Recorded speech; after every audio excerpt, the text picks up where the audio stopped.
The humid Atlanta air clung to everything that late summer afternoon, thick with the buzz of cicadas and the distant hum of traffic weaving through downtown's concrete veins.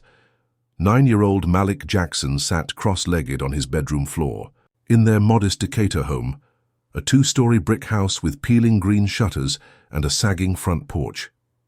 His small hands gripped a handheld gaming console, thumbs mashing buttons as pixelated spaceships zipped across the cracked screen, but his focus flickered. A dull ache pulsed where Judge Raymond Holt's palm had crashed into his cheek hours earlier, the skin now blooming with a faint purple bruise that throbbed each time he blinked. His dark eyes, usually sharp with curiosity, darted nervously to the window every few seconds, half expecting that snarling face to loom outside the glass. Downstairs, the TV blared Channel 9's evening news, his mom Latoya's voice rising in sharp bursts as she argued with a cousin over the phone about what had happened outside the courthouse. Malik tried to tune it out, to sink into the game's beeps and boops, but the slap replayed in his mind like a stuck record, the sting of Holt's racial slur cutting deeper than the hit itself. Outside, Atlanta's digital sprawl roared to life. By dusk, the video of Holt's outburst had clawed its way across the internet, a grainy 30-second clip looping endlessly on screens from Peachtree Street to the sprawling suburbs. It started with Malik's soccer ball bouncing into Holt's path, the judge's polished loafers smudged with dust, then his meaty hand slicing through the air, cracking against Malik's face with a sound like a snapped twig. The slur followed, a venomous hiss caught clear as day by a bystander's phone, and within hours it was everywhere. X lit up with 10 million views by nightfall, hashtags like Holt must pay and justice for Malik blazing through feeds. Each retweet a match struck in a city already simmering with tension. Comments piled up, thousands every minute, some raging at Holt's cruelty, others twisting the knife with slurs of their own, calling Malik a thug who deserved it. The clip ricocheted from local blogs to national feeds, a viral grenade, detonating in the quiet of Atlanta's evening, its shockwaves rattling windows far beyond Decatur. Malik's room felt smaller as the night deepened, the walls papered with faded superhero posters curling at the edges, the air heavy with the scent of his mum's lavender candles burning downstairs. He'd locked the door after dinner, a rare move, wanting to shut out the world that suddenly knew his name. But the world wouldn't stay out. His phone, a scratched-up hand-me-down from Latoya, buzzed relentlessly on his bed, notifications piling up like storm clouds. Classmates he'd laughed with just yesterday had turned, their texts dripping with venom, parroting Holt's slur, like it was a game. "Stay in your place, boy," one read, from a kid he'd traded Pokemon cards with last week. Malik's stomach twisted, his small fingers trembling as he deleted each one, but they kept coming, a flood he couldn't dam. He tossed the phone under his pillow, pulling his knees to his chest, the bruise on his cheek a quiet scream he couldn't silence. He wanted his dad, wanted Terrence's deep voice to tell him it'd be okay, but Terrence wasn't home yet. Still, holed up in his courthouse office, a fortress of oak and steel downtown. Across town, Terrence Jackson sat rigid behind his desk on the 10th floor of the Atlanta Circuit Courthouse, a cavern of dark wood paneling and towering bookshelves stacked with leather-bound law tomes. At 47, he cut an imposing figure, 6 feet, tall with a shaved head gleaming under the fluorescent lights, his broad shoulders straining the seams of a charcoal suit, his dark eyes steady as granite, fixed on the laptop screen where the slap video looped for the dozenth time, each replay tightening the knot in his chest. His knuckles whitened against the desk's edge, the faint scars from his youth in Atlanta's roughest corners flexing with every clench. He'd built this life, clawing up from nothing to become chief judge, a black man wielding a gavel in a system that rarely welcomed his kind. Now Holt, his subordinate for 5 years, had struck his son, a blow that echoed beyond Malik's cheek, to Terrence's very soul. He clicked pause, the frozen image of Holt's contorted face searing into his mind, and dialed his assistant with a voice cold as a blade. "Draft a suspension order for Raymond Holt. Effective now, no press yet," he said, hanging up before the reply, his mind already plotting the next move. This wasn't just an assault on Malik, It was a war on his family, his legacy, and he'd strike back with the precision of a surgeon. Back in Decatur, Malik's small world shrank further as the clock ticked past 10. Latoya had gone quiet downstairs, the TV now muttering reruns of some sitcom, her phone call long-ended. Malik crept to his window, peering through the blinds. At the street bathed in the sodium glow of a single flickering lamp, the neighborhood felt still. Too still, and for a moment he let himself believe the suspension his dad had ordered meant safety, that Holt's smug strut away from the courthouse was the end of it. He imagined the judge shrinking under Terrence's wrath, the video fading into a bad memory. His shoulders eased, a tiny smile tugging at his lips as he pictured school tomorrow, maybe even kicking the soccer ball again with his friend Darnell. He climbed into bed, the springs creaking under his slight frame, pulling the blanket up to his chin, the bruise a dull ache he could ignore for now. Sleep tugged at him, a fragile promise of peace. In Buckhead, Raymond Holt lounged in his sprawling mansion, a sleek monument of glass and marble perched on a hill overlooking the city's glittering skyline. At 54, he carried the weight of his years in a paunch that strained his silk robe, his graying hair slicked back with pomade that gleamed in the chandelier's light. The suspension email had pinged his phone an hour ago, a curt note from Terrence's office, but he dismissed it with a snort, pouring himself a third glass of whiskey from a crystal decanter. The amber liquid sloshed as he paced the living room, hardwood floors creaking under his bare feet, the faint hum of a jazz record spinning in the background. Snowflake outrage, he muttered, his voice a gravelly drawl thickened by years of courtroom bluster. He scrolled X on his tablet, smirking at the 10 million views, the flood of posts defending him as a man of order against a disrespectful kid. His tenure, his connections, his old money allies, they'd shield him from this. He was. Sure, the world could howl, but he'd faced worse storms and sailed through unscathed. Holt's smugness curdled into something darker as he tapped out a text to Officer Vance Perry, a wiry cop with a buzz cut and a rap sheet he'd buried under. Holt's influence. Leak Carter's address to the Valor Chat, he typed, referencing the Sons of Valor, a white supremacist group festering in Atlanta's underbelly. Let's stir the pot. He hit send, leaning back in a leather armchair, the ice in his glass clinking as it melted. He pictured Terrence squirming, the suspension a slap on the wrist he'd shrug off by morning. Malik's face, small and stunned in the video, flashed in his mind, but he shoved it aside. The slur he'd spat a badge of pride. This was his city, his rules, and no viral clip would topple him. Midnight crept over Decatur, the stillness shattered by a sudden crash that jolted Malik awake. His eyes snapped open, heart hammering as glass tinkled downstairs, the sound sharp and wrong in the quiet house. He scrambled out of bed, bare feet slapping the cold floor, and peeked through his door just as Latoya's scream cut the air. "Malik, stay up there," she yelled, her voice raw with panic. He froze, peering over the banister to see her silhouette in the living room, clutching a broom like a weapon. The front window gaped open, shards glinting on the carpet, and there, lodged in the couch, was a brick, its surface scrawled with jagged black marker. Black trash. Malik's breath hitched, the bruise on his cheek flaring as if Holt had struck again. Outside, tires squealed, a pickup truck peeling off into the night, its taillights red eyes in the dark. Latoya raced to the phone, dialing Terrence as Malik sank to the stairs, his small frame trembling. The suspension hadn't stopped anything. It had lit a fuse. The video, his dad's power, none of it had kept Holt's hate at bay. It was in his home now, splintering the safety he'd clung to, the brick a promise of worse to come. Terrence's voice crackled through the line, steady but edged with fury. "I'm on my way, lock everything," he said. But Malik barely heard, his eyes locked on the brick, its words a scar deeper than the slap. The world wasn't forgetting. It was waking up, and it wanted blood. The night hung heavy over Decatur. As the clock ticked past 1, the air thick with the acrid tang of smoke curling up from the brick that had crashed through Malik Jackson's living room window.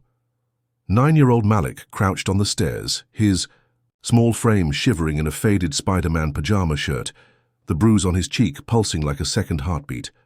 Downstairs, Latoya Jackson paced the hardwood floor, her slippers scuffing against scattered glass, her voice a tight wire as she barked into the phone at Terrence. "They're coming for us, T. This ain't just talk no more," she said, her braids swinging with each sharp turn, the broom still clutched in one hand like a makeshift shield.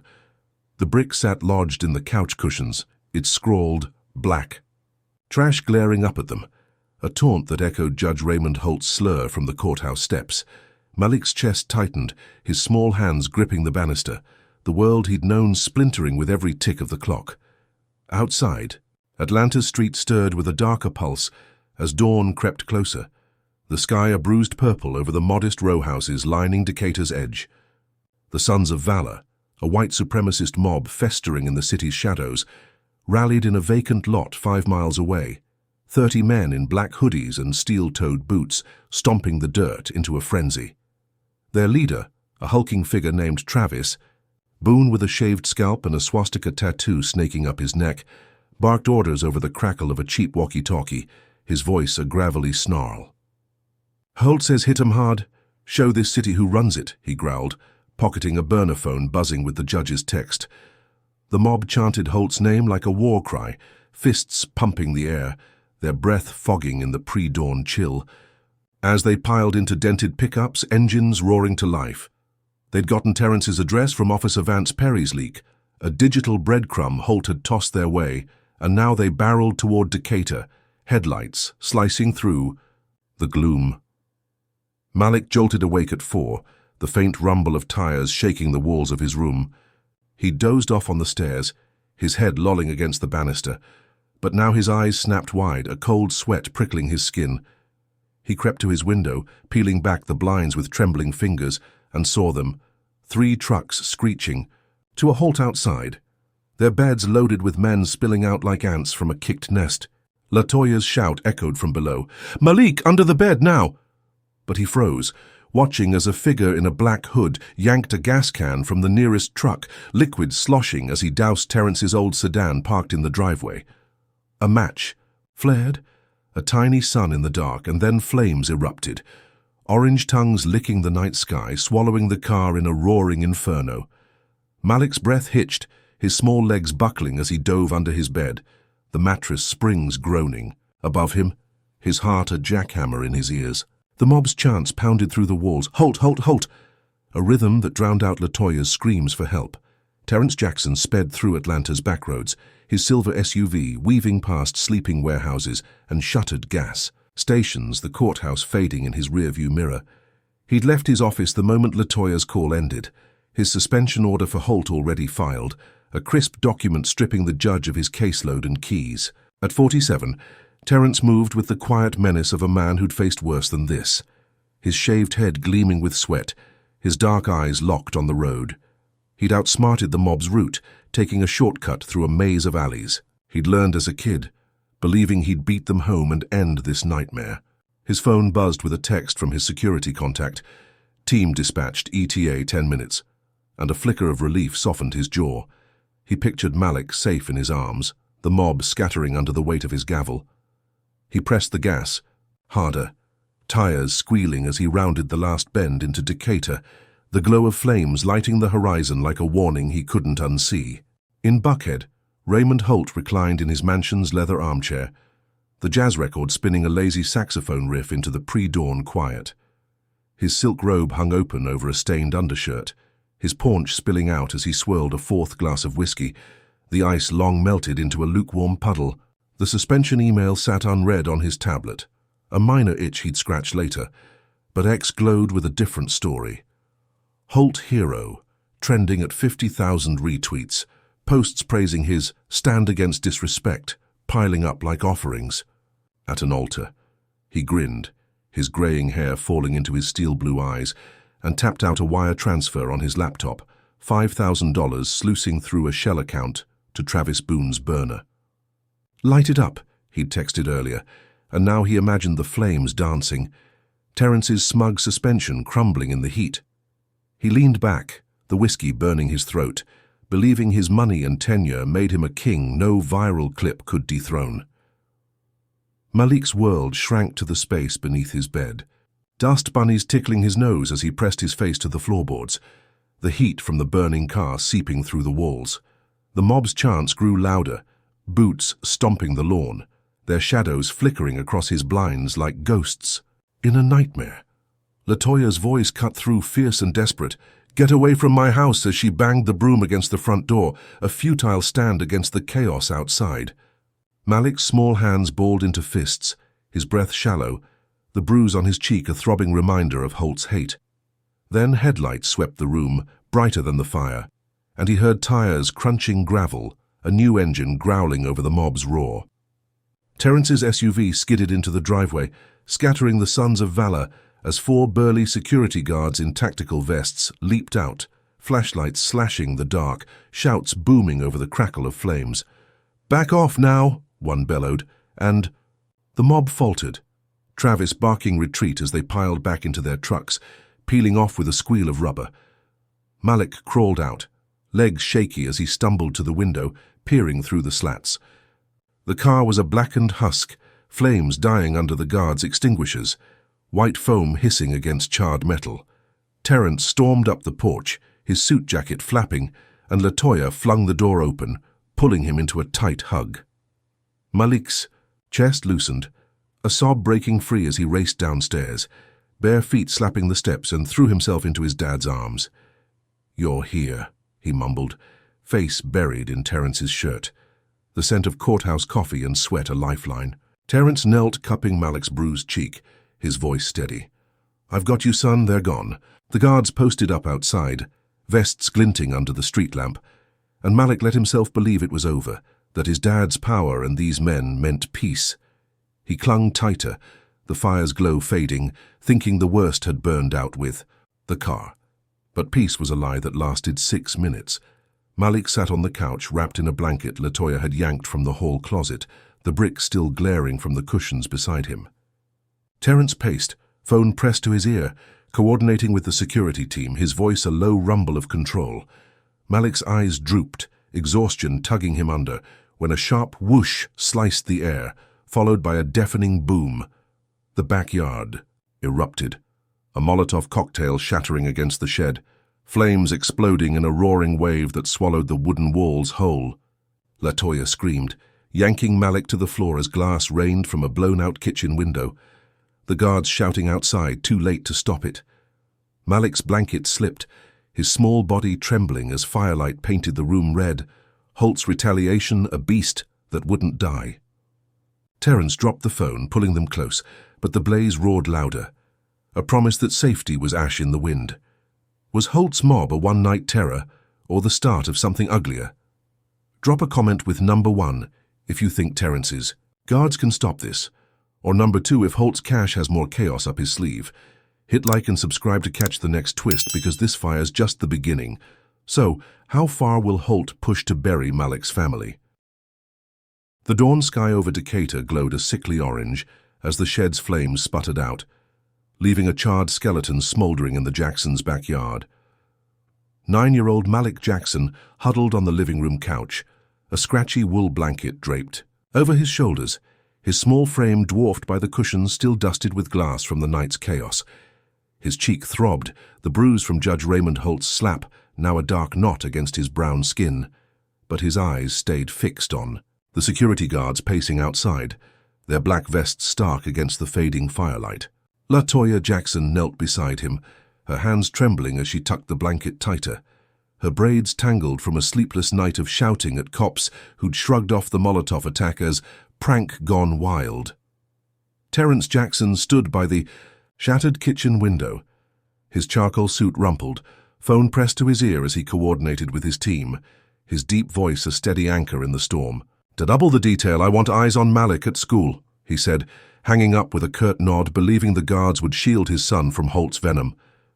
By 7, the street quieted, the mob's tire tracks fading into the asphalt as neighbors peeked from behind curtains, their whispers a low hum Malik could feel through the walls.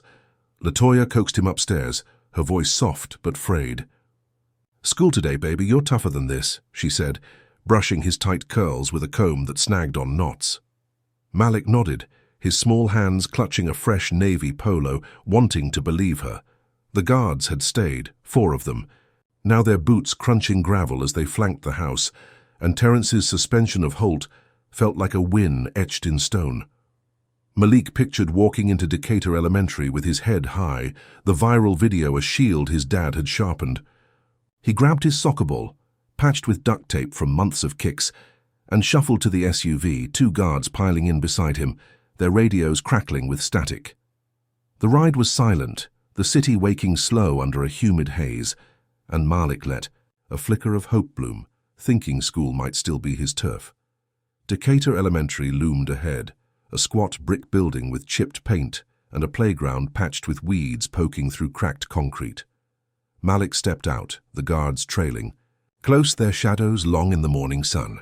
Kids swarmed the yard, sneakers squeaking on asphalt, their laughter a jagged edge against the quiet he'd clung to.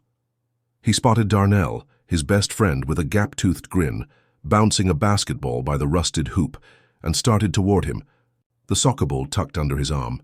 But the air shifted, a ripple of whispers spreading like spilled ink as heads turned, eyes locking on the bruise marring his cheek. A cluster of boys, 5th graders he'd never crossed, peeled off from the toy. Crowd? Their faces twisted with smirks he didn't recognize. That's him, one muttered, a lanky kid with freckles and a buzz cut, his voice loud enough to carry. Holt's boy thinks he's big now. Malik froze, his small feet rooted to the pavement, the guards a step behind, but too late to catch the shift. The bell hadn't rung yet, recess stretching endless, and the boys closed in, circling him like vultures on a carcass. Stay down, boy, the freckled kid sneered, parroting Holt's slur from the video with a glee that made Malik's stomach lurch. Before he could bolt, a stick cracked against his shin, wielded by a stocky kid with a faded falcon's cap, the blow sharp enough to buckle his knee. Malik stumbled, the soccer ball slipping from his grip, and then they were on him, 3 more joining in, sticks and fists raining down. One caught his ribs, a dull thud that stole his breath. Another grazed his ear, wood splintering against cartilage. He curled into a ball, arms shielding his face, the bruise from Holt flaring as if the judge himself swung again. Kids screamed, some scattering, others watching, but the teachers lingered by the doors, their eyes sliding away, muttering about disruptive behavior too quiet to stop it. The guards shoved through, barking orders, their bulk scattering the boys like leaves in a gust. One scooped Malik up, his small body limp, blood trickling from a split lip, the soccer ball rolling into a puddle stained with mud. You're? Okay, kid, the guard grunted, but Malik's ears rang, the playground spinning as they carried him to the nurse's office, a closet-sized room reeking of antiseptic and old Band-Aids. The nurse, a wiry woman with grey streaks in her bun, dabbed his cuts with a frown, her voice clipped. Shouldn't be starting trouble, she said, blaming him with a shrug that twisted the knife deeper. Malik stared at the tiled floor, his small hands balled in his lap, the hope he'd carried from home crumbling under the weight of those sticks. He'd thought the guards meant safety, that Holt's suspension had clipped the judge's wings, but the hate had followed him here, sharper and closer than the mob's flames. Across town, Terrence Jackson stood in his courthouse chambers, the each-way oak-paneled walls absorbing the hum of his TV as Channel 9's midday broadcast flickered to life. He'd called a press conference, his tie straightened, his shaved head gleaming under the lights, ready to turn the tide. The Sons of Valor attacked my home last night, funded by a man who should uphold justice, he said, his voice a deep rumble that filled the room, naming Holt's shell account with a precision that silenced the reporter's chatter. This ends now. The feed cut to the burning car, then the shed's ashes, X erupting with Holt guilty at 100,000 retweets, a tidal wave Terrence believed would drown the judge's allies. He leaned back in his chair, a rare smile tugging his lips, picturing Malik kicking that soccer ball again, the mob's cash trail a noose tightening around Holt's neck, but Holt wasn't sipping whiskey in Buckhead this time. He sat in a seedy Atlanta bar, a dim hole off Peachtree Road where the air stank of stale beer and cigarette ash, the jukebox stuck on a warped country tune. Judge Evelyn Marsh perched across from him, a wiry woman with a pinched face and wine red, nails tapping the table, her black robe swapped for a grey blazer. "They'll eat you alive, Ray," she said, her voice a dry rasp. But Holt smirked, swirling a tumbler of cheap gin, his greying hair falling into his eyes.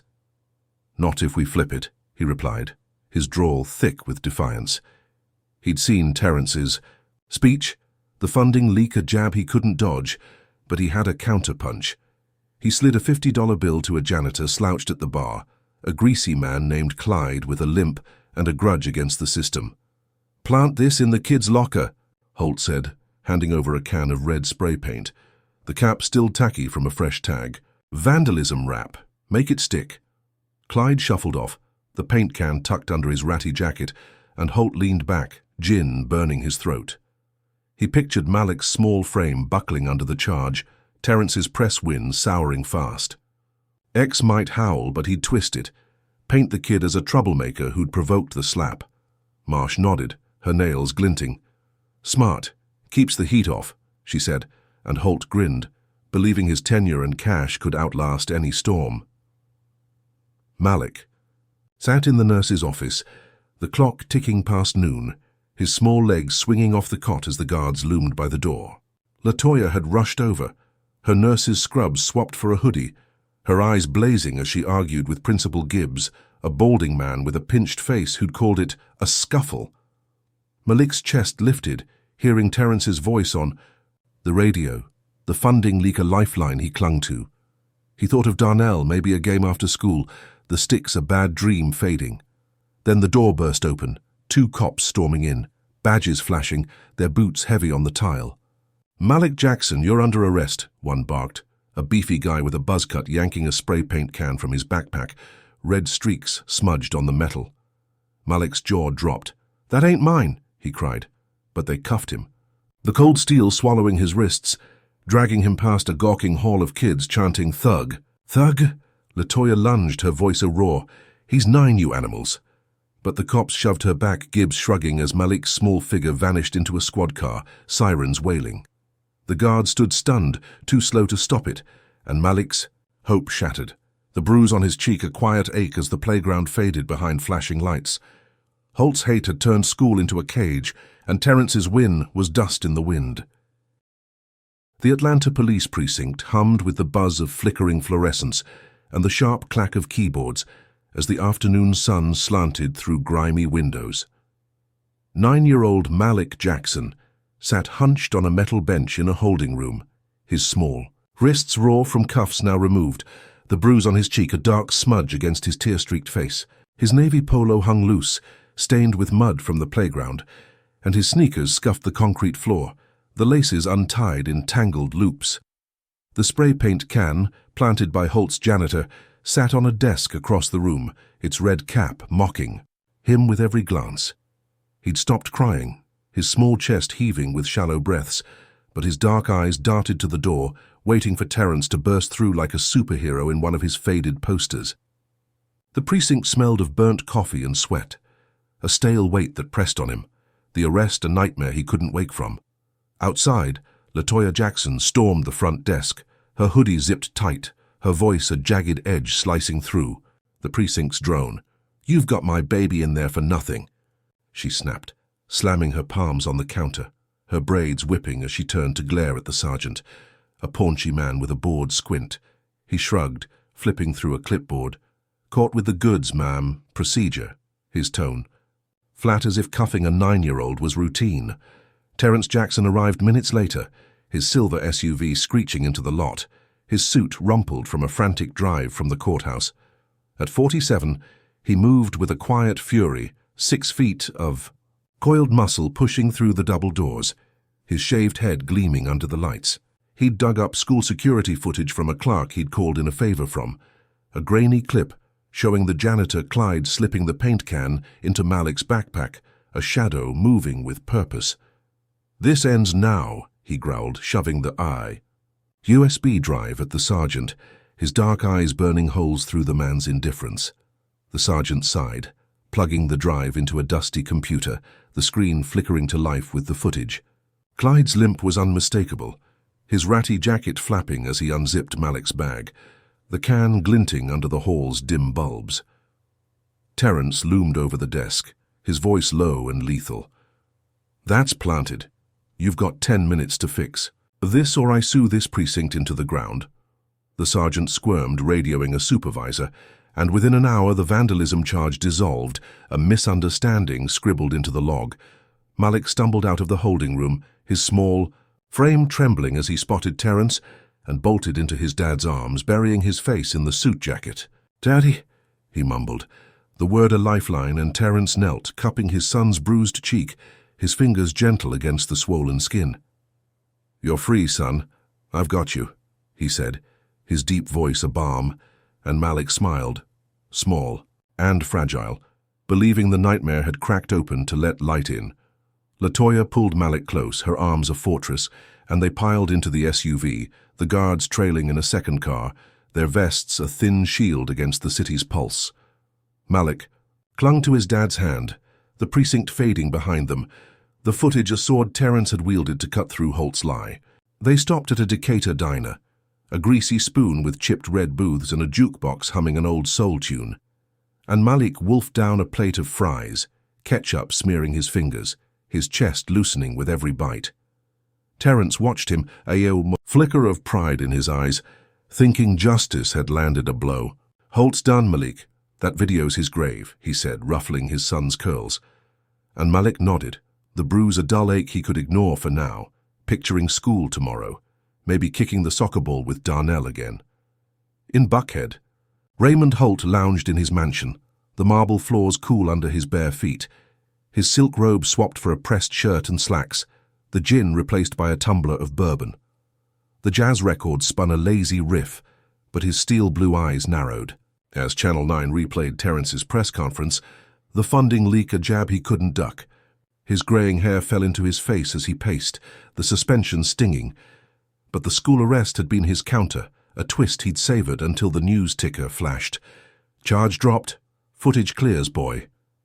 His jaw tightened, the bourbon sloshing as he slammed the glass on a glass-top table, a crack spidering across its surface. "Useless," he snarled, picturing Clyde's limp, the janitor's flop a splinter in his plan. He grabbed his phone, dialing Officer Vance Perry, the crooked cop's voice crackling through, rough as gravel. "Carter's office. 10 grand. Cocaine now," Holt barked, wiring the cash from a shell account, the transaction pinging silent in the digital ether. Perry moved fast, a wiry shadow slipping into the courthouse after hours, his buzz cut damp with sweat under a stolen janitor's cap.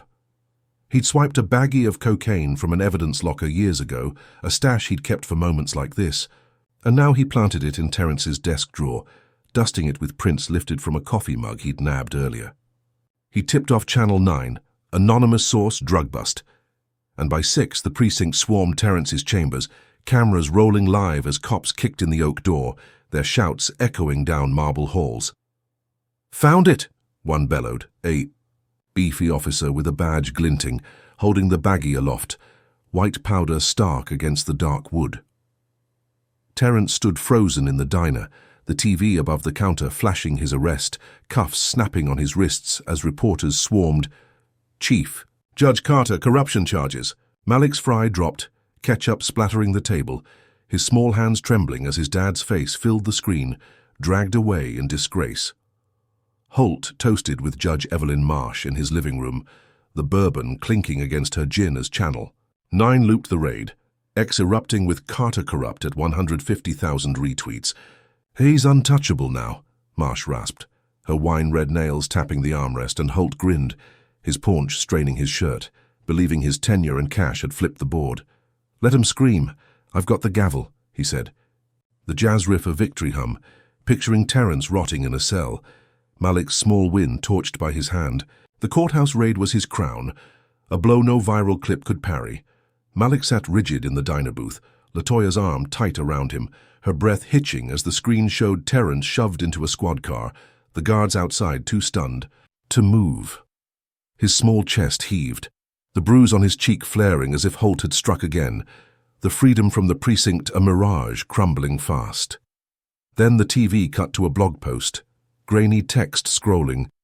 "Black judge abuses power, frames white. Colleague." A leak from Holt's allies twisting the cocaine bust into a racial vendetta. Outside, tires screeched, a crowd gathering in the dusk, shouts rising over the diner's hum. Carter's a thug. And justice for Holt. Malik's eyes widened, his small frame shrinking into the booth as glass shattered somewhere. Down the street, riot sparking in Atlanta's veins. Latoya yanked him up. "We're out," she hissed, but the chaos followed, a brick crashing through the diner's window, the word traitor scrawled in white paint. Terrence's arrest wasn't the end, it was a fuse, and Malik's hope burned with it, the footage that freed him now ash in Holt's fire. The riots roared louder, a city splitting at the seams, and Malik clung to Latoya, believing his dad's innocence would shine through, a light he couldn't see, fading fast. Did Holt's cocaine plant cross a line no judge should touch? Drop a comment with number 1 if you think Terrence's innocence can still win, or number 2 if Holt's cash has buried him for good.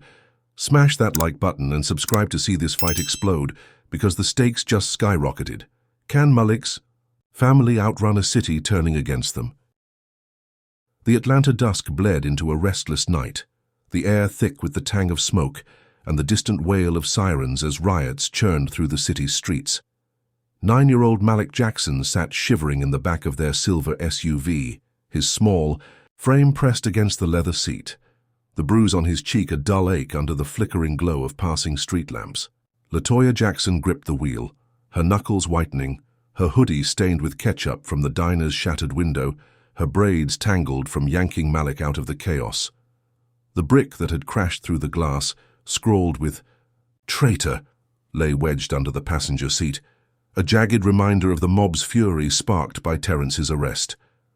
Malik's dark eyes darted to the rearview mirror, searching for his dad's steady gaze, but Terrence was gone, cuffed, and hauled off on Channel 9, the cocaine bust a lie Holt had buried him under. The guards followed in a second car, their headlights a faint lifeline in the dark, but the city felt like a beast closing in. Latoya swerved into their Decatur driveway, the burned-out husk of Terrence's sedan still smoldering in the yard, the shed's ashes a black smear against the grass. She killed the engine, her breath ragged, and turned to Malik, forcing a smile that didn't reach her tired eyes. "Inside, baby, we're safe here," she said, her voice a thin thread of calm. But Malik's small hands trembled as he clutched his patched soccer ball, the diner's roar echoing in his ears. The guards posted up outside, 4 shadows in, tactical vests, their radios crackling with updates about Terrence's lockup downtown. Malik shuffled into the living room, glass crunching under his sneakers from the brick attack 2 nights ago, the couch cushions sagging where the black trash missile had landed. Latoya locked the door, her fingers fumbling with the deadbolt, and sank beside him, pulling him close, her arm a shield he wanted to believe in. "Daddy's coming back, right?" he whispered, his small voice quaking, and she nodded, stroking his curls, praying it wasn't a lie. Morning broke grey and heavy, the sky a slab of concrete over Decatur as Malik dozed fitfully on the couch, his soccer ball cradled in his lap. Latoya hadn't slept, her phone glowing with updates. Carter corrupt trending at 200,000 retweets. The riots a wildfire, Holt's allies fanned with every post. Terrence sat in a precinct cell downtown, his suit swapped for a scratchy jumpsuit. His shaved head bowed as he replayed the cocaine raid, the baggy a ghost he couldn't shake. He'd called his lawyer, Nadia Price, a sharp woman with a knack for shredding lies, but the precinct stalled. Processing.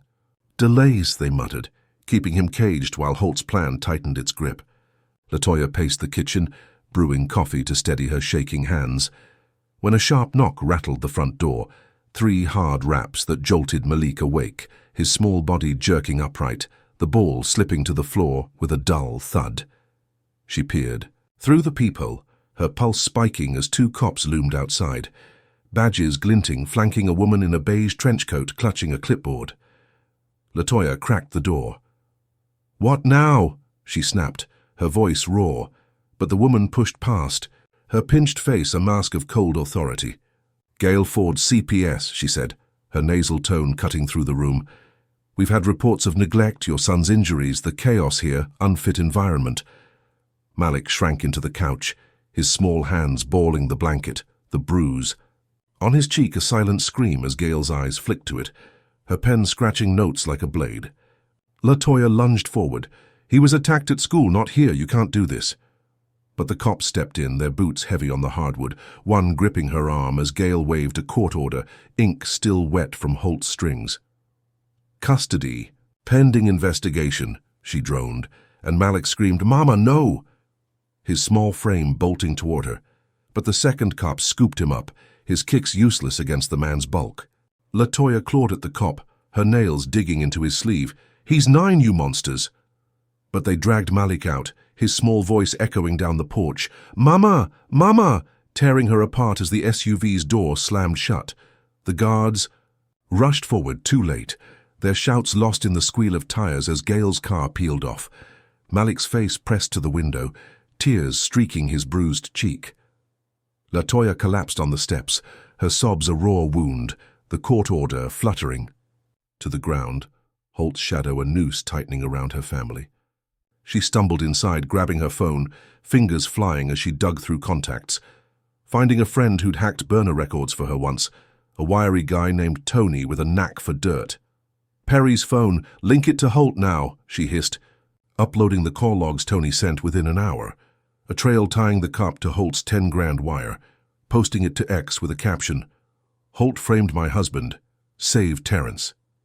It hit 50,000 retweets fast, a spark she believed would free him, bring Malik back.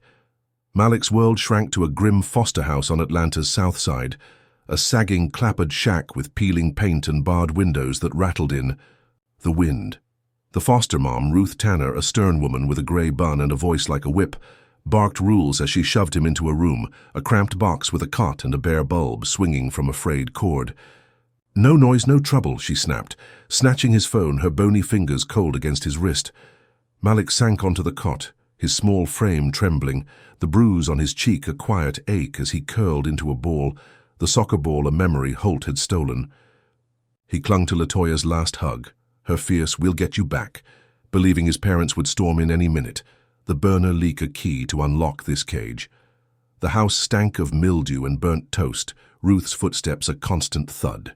Outside, and Malik's small hands gripped the thin blanket, whispering, "Mama's coming," a mantra against the dark. In Buckhead, Raymond Holt leaned back in his mansion, the marble floors cool under his loafers, a fresh bourbon swirling. In his glass as the jazz record spun a triumphant riff. Channel 9 flickered with riot footage. Terrence's arrest a crown he wore, the CPS snatcher jewel he'd polished.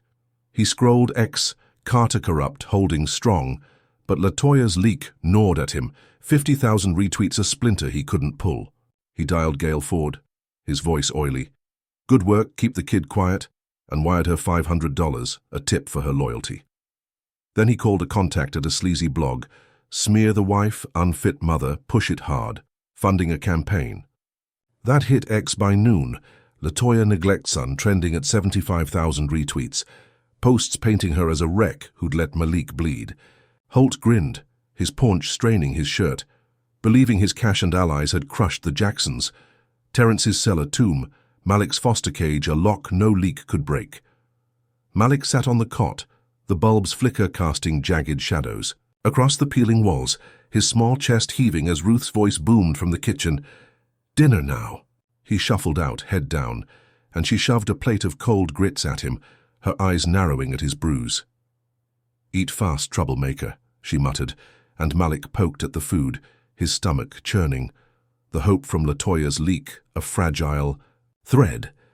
Then Ruth snatched his soccer ball from a corner, a patched relic he'd smuggled in, and tossed it into a trash bin, the lid slamming shut as flames licked up from a match she struck. "No toys for brats," she said, the fire crackling as the ball melted, rubber sizzling into ash. Malik's small hands balled into fists, a sob breaking free, the bruise on his cheek flaring as Holt's hate burned his last comfort to nothing. Latoya's leak was out there, but the foster walls closed tighter, and Malik's belief flickered, a candle in a storm he couldn't outrun. The Atlanta morning broke humid and grey, a thick haze cloaking the city as the echo of riots faded into a restless hum. 9-year-old Malik Jackson lay curled on a cot in the Southside foster house, his small frame shivering under a threadbare blanket, the bruise on his cheek a dull purple knot against his skin. The air stank of burnt rubber from his soccer ball, torched by Ruth Tanner the night before, its ashes a bitter dust coating the room's peeling walls. His dark eyes stared at the barred window, the faint buzz of a contraband radio smuggled by another foster kid crackling through the silence. Ruth's footsteps thudded outside, her stern voice barking orders, but Malik tuned her out, his small hands gripping the blanket's edge, clinging to the hope that Latoya's burner leak had reached Terrence, that his dad would storm this cage and pull him free. Downtown, the Atlanta Circuit Courthouse loomed like a granite monolith, its marble halls cool and silent under the hum of early lights. Terrence Jackson sat in a holding cell, his jumpsuit scratching his broad shoulders, his shaved head bowed as he traced the scars on his knuckles, relics of a youth spent fighting bigger battles than this. At 47, he carried the weight of his title, Chief Judge, even in cuffs, his dark eyes burning with a quiet fury Holt couldn't quench. His lawyer, Nadia Price, had worked through the night, her heels clicking as she'd stormed the precinct with Latoya's evidence, the burner logs tying Officer Vance Perry to Holt's $10,000 cocaine plant. By 9, the trial began. A packed courtroom buzzing with reporters cramming wooden benches, their pens poised like vultures. Nadia stood tall, her tailored blazer sharp as her voice, slamming the logs on the judge's desk. "Planted evidence, Your Honor. Perry's." "Prince Holtzcash, this is a setup." The prosecutor, a wiry man with a nasal drawl, squirmed, his papers rustling. But the judge, Clara Henshaw, a stern woman with silver hair, banged her gavel. "Charges dismissed. Insufficient proof." Her voice a blade, cutting through the lies. Terrence walked free by 10, the cuffs clicking off. His suit returned in a wrinkled heap he smoothed with steady hands. Latoya met him outside, her hoodie swapped for a denim jacket, her braids pulled tight, tears streaking her face as she pulled him into a fierce hug. "We've got him, T," she whispered, her voice raw, and Terrence nodded, his deep rumble. "Steady, Malik's next." They slipped into a safe house Nadia had secured, a drab apartment off Peachtree Road with peeling wallpaper and a single bulb flickering overhead, the guards posted outside in their black vests. Terrence sank into a sagging chair, his chest easing, believing the acquittal was a hammer to smash Holt's throne, that Malik would be home by nightfall. He pictured his son's small smile, the bruise fading under a victory he'd carved from the system's jaws. Malik heard it first, the radio's static breaking into a news flash. Chief Judge Terrence Jackson acquitted, cocaine charges dropped. His small heart leapt, a grin tugging his lips as he bolted upright, the cot creaking under his slight weight. The foster kid, a lanky boy named Jaden with a chipped tooth, smirked. "Your dad's a boss, huh?" And Malik nodded, his small hands clapping, believing the nightmare's end was close.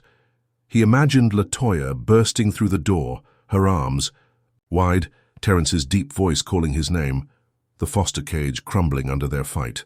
The bruise on his cheek felt lighter, a scar he could outrun, and he paced the tiny room, the mildew stench fading as hope bloomed, a fragile flower in the dark. In Buckhead, Raymond Holt paced his mansion, the marble floors slick with spilled bourbon, his loafers scuffing as he roared into his phone. The jazz record scratched to a stop, the silence heavy as Channel 9 looped Terrence's acquittal, Nadia's evidence, a splinter he couldn't yank free. His graying hair hung limp, his steel-blue eyes wild as he dialed Travis Boone, the Sons of Valor leader, his voice a venomous hiss. 20 grand, bomb the courthouse now." The wire pinged from his shell account, a fat stack to bury Terrence's win. Travis grunted assent, rallying his mob in a Southside lair, 30 men loading Molotovs and pipe bombs into a dented van, their chants a low growl. "Holt's law."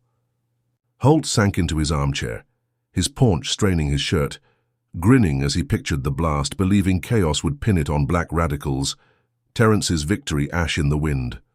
By noon, Terrence stood in the courthouse's main hall, reporters swarming as he prepared a victory speech, his tie straightened, his shaved head gleaming under the chandeliers.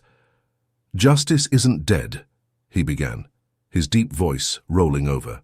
The crowd. "Holt's hate won't win." Malik's face flashed in his mind, his son's small courage a fuel, and he believed this moment would bring him home. Then the air split, a deafening boom shaking the marble, glass shattering as a pipe bomb exploded in the lobby. Flung from a speeding van, Travis drove past. Flames roared, 2 guards crumpling in the blast, their vests no match for the shrapnel tearing through flesh. Screams pierced the chaos, reporters diving for cover as smoke choked the hall. Terrence ducking behind a pillar, his suit singed, his ears ringing. Channel 9 cut live. "Courthouse bombing, radical attack," the anchor shouted, and X erupted. Black chaos trending at 100,000 retweets, Holt's spin taking root. Malik sat on the cot, the radio crackling with the news. "Courthouse hit, 2 dead." His small grin vanished, his chest caving as Jaden muttered, "That's bad, man," and switched it off. The Foster house's walls closed tighter, Ruth's voice booming from the kitchen, "Quiet down." But Malik barely heard, his small hands trembling as he sank back, the acquittal's light snuffed out. He pictured Terrence hurt, Latoya lost, the bomb a fist Holt had swung from miles away. Then tires squealed outside, the front door slamming open as cops burst in, their boots thudding on the creaky floor. "Malik Jackson, you're under arrest," one barked, a wiry officer with a buzz cut, yanking him up, cuffs snapping on his small wrists. "Inciting chaos, courthouse link," the other growled, dragging him past Ruth, who smirked. "Told you, troublemaker." Latoya raced to the safe house phone, Nadia's voice crackling through. "They've got Malik juvie blaming him for the bomb." Her denim jacket slipped as she sank to the floor. Terrence storming in, his suit torn, blood trickling from a cut on his brow. "Holt," he snarled, fists clenching, the acquittal a cruel jest, the bomb a sledgehammer smashing. Their hope. Malik stumbled into a squad car, his small frame swallowed by the seat, the bruise on his cheek flaring as sirens wailed, the courthouse flames a ghost in his eyes. He'd thought Terrence's freedom meant his own, but Holt's hate had turned him into a scapegoat, a child cuffed in a war he couldn't fight. Did Terrence's acquittal ever stand a chance against Holt's cash? Drop a comment with number 1 if you think Malik's arrest is the system's dirtiest trick yet, or number 2 if Holt's bomb was the real knockout. Hit like and subscribe to catch this chaos unfold, because the Jacksons are down but not out. What happens when a kid becomes the fall guy for a judge's war? The Atlanta night settled heavy and humid, a thick shroud over the city, as the courthouse bombing smoke lingered in the air, a bitter tang mixing with the buzz of crickets. 9-year-old Malik Jackson sat slumped in a juvie cell downtown, his small frame dwarfed by the concrete bench, the bruise on his cheek a dark smudge against his sweat-damp skin. His navy polo hung loose, torn at the shoulder from the cop's rough grip, and his sneakers scraped the floor, laces confiscated to keep him safe. The cell stank of bleach and rust, a single bulb buzzing overhead, casting harsh shadows across the graffiti-scratched walls. His small hands trembled, the cuffs gone but their bite still raw on his wrists, the courthouse blast replaying in his mind like a nightmare he couldn't shake. He'd heard the charge, inciting chaos, a lie Holt had pinned on him, and now he waited, believing Terrence would storm in, his dad's deep voice a key to unlock this cage. Across town, Terrence Jackson paced the safe house, a drab peach tree, road apartment with peeling wallpaper and a sagging couch creaking under his weight. His suit was torn, blood crusting a cut on his brow from the bombing, his shaved head gleaming with sweat as he gripped a burner phone Nadia Price had slipped him. At 47, he moved with a fury that belied the exhaustion-carving lines. Into his face, his dark eyes burning as he dialed Nadia, his lawyer's voice crackling through, sharp and steady. "Juvie's stalling, but I've got a judge friend, emergency order. We're pulling Malik now," she said, her heels already clicking toward the courthouse's back channels. Latoya stood by the window, her denim jacket slipping off one shoulder, her braids tangled as she stared at the guards outside, their vests glinting under a flickering street lamp. "Get him, T," she whispered, her voice a raw plea, and Terrence nodded, believing Nadia's pull would outsmart Holt's latest trap. By 10, Nadia stormed the juvie facility, a squat brick building ringed by chain link and razor wire, her tailored blazer a stark contrast to the guards' faded uniforms. She flashed the order, ink still fresh from a favor called in, and the supervisor, a balding man with a pinched face, grumbled but complied. "Kid's yours, paperwork's a mess." Terrence followed, his broad shoulders pushing through the steel doors, his deep voice booming. "Malik!" The boy jolted upright, his small frame scrambling to the bars as Terrence knelt, cupping his bruised cheek through the gap. "Daddy," Malik mumbled, tears streaking his face, and the guard unlocked the cell, cuffs clinking as they fell away. Terrence scooped him up, his suit jacket enveloping Malik's trembling body, and Latoya rushed in, her arms a fortress as they huddled, a fragile reunion in the sterile hall. "You're safe now," Terrence said, his rumble a promise, and Malik clung tight, believing the nightmare had cracked open again. They slipped into a new safe house by 11, a rundown flat on the west side with cracked plaster walls and a single mattress shoved against a window boarded with plywood. The guards posted up, 4 shadows circling the perimeter, their radios a low hum as Terrence locked the door, his cut brow throbbing, but his resolve iron. Latoya tucked Malik into the mattress, her denim jacket draped over him like a shield, his small hands clutching her fingers. "No more cells, baby," she whispered, stroking his curls, and Malik smiled, faint but real, the bruise a dull ache he could ignore. Terrence sank into a folding chair, his chest easing, believing the juvie release was a blow Holt couldn't counter, that this hideout would hold until Nadia buried the judge.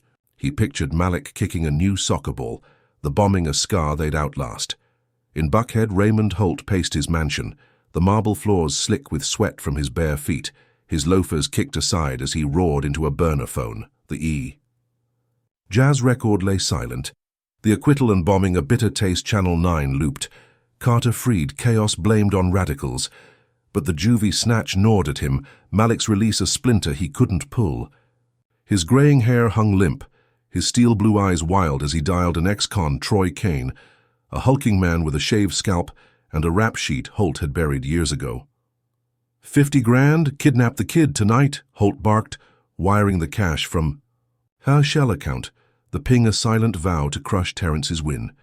Kane grunted assent, his voice a low growl. "Got it, boss," already plotting from a south side dive bar, his meaty hands cracking knuckles as he mapped the west side streets. Midnight crept over the safe house, the air still as Malik dozed on the mattress, his small chest rising with shallow breaths, Latoya's jacket a warm weight he clung to. Terrence stood watch by the door, his broad frame a sentinel. The guards, footsteps a steady thud outside.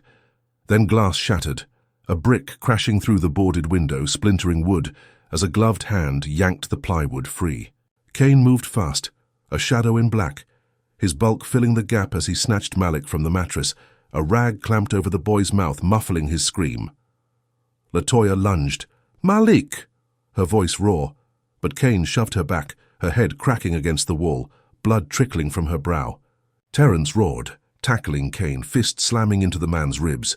But a second thug, a wiry figure with a scarred face, swung a pipe, catching Terrence's knee with a sickening crunch. Kane bolted, Malik slung over his shoulder, a note fluttering. To the floor. "Resign or he dies." Malik woke gagged in an abandoned warehouse, his small body bouncing on a filthy tarp, wrists bound with zip ties cutting into his skin. The air reeked of oil and rot, rusted beams looming overhead, a single bulb swinging from a frayed cord casting jagged shadows. Kane loomed, his shaved scalp gleaming, a burner phone pressed to his ear, as Holt's voice crackled through. "Livestream. It break 'em." Malik's dark eyes darted, terror choking his breaths, the bruise on his cheek flaring as Kane ripped the gag free, shoving a camera in his face. "Say it, kid. Daddy's gotta quit," Kane snarled, and Malik whimpered, "Please let me go," his small voice a plea lost in the warehouse's echo. Kane grinned, hitting stream, and X lit up. Millions watching live as Malik hostage trended, the feed looping his tear-streaked face. A spectacle Holt savored from his mansion. Terrence staggered to his feet in the safe house, his knee buckling, blood pooling from Latoya's brow as she groaned, clutching the note. "They've got him," she choked, her voice a raw wound, and Terrence punched the wall, plaster cracking under his fist, the guards rushing in too late, their shouts drowned by the livestream's buzz. Nadia's phone rang, her voice sharp. "I'm tracing it, hold on." But Terrence's chest heaved, the juvie winner mirage torched by Holt's cash. Malik's small frame filled screens worldwide, his sobs a knife in their hearts, and Terrence sank beside Latoya, believing they'd lost him again, the note a noose tightening Holt's grip. In the warehouse, Malik curled tighter, his small hands clawing at the zip ties, the camera's red light a cold eye he couldn't escape. Kane paced, his boots scuffing concrete, the live stream's views climbing, Holt's hate a tidal wave crashing through the dark. Malik pictured Terrence's tackle, Latoya's lunge, believing they'd find him, that his dad's power would cut through this night. But the bulb flickered, Kane's shadow growing and the hope from juvie faded, a candle snuffed by a wind he couldn't outrun. The Atlanta night pulsed with a restless hum, the city's skyline a jagged silhouette against a sky thick with clouds, the warehouse's stench of oil and rot seeping into every corner. 9-year-old Malik Jackson lay trembling on a filthy tarp, his small wrists raw from zip ties, the bruise on his cheek a dark stain against his tear-streaked face. His navy polo hung in tatters, the shoulder torn wider from Troy Kane's rough grip, and his sneakers scuffed the concrete, laces long gone. The single bulb swung overhead, its flicker casting eerie shadows across rusted beams. The live stream. Camera's red light a cold stare pinning him to the dark. Kane loomed, his shaved scalp gleaming with sweat, a burner phone pressed to his ear as Raymond Holt's voice crackled through, "Keep it live, make Carter cave." Malik's small chest heaved, his sobs muffled by terror, believing Terrence would find him, that his dad's strength could shatter this cage. In the West Side safehouse, Terrence Jackson knelt beside Latoya, his knee throbbing from the pipe blow, blood crusting her brow where she'd hit the wall. The cracked plaster walls loomed, the mattress empty save for her denim jacket, Malik's absence a wound bleeding through the silence. At 47, Terrence's broad shoulders sagged, his suit torn, his shaved head slick as he clutched Kane's note. "Resign or he dies," the ink smearing under his thumb. Latoya's eyes blazed, her voice a raw shard. "We can't lose him, T." And Terrence nodded, his deep rumble breaking. "I'll end it." He dialed Channel 9, his judicial clout cutting through red tape, and by 1, a news van screeched. Into the alley, cameras rolling as he stepped onto the stoop. Tie straightened, face carved from stone. The anchor, a wiry man with slicked hair, thrust a mic forward. "Judge Jackson, what's this?" And Terrence stared into the lens, city lights glinting behind him, voice steady but hollow. "Effective immediately. I resign as chief judge. My son's been taken, this is for him."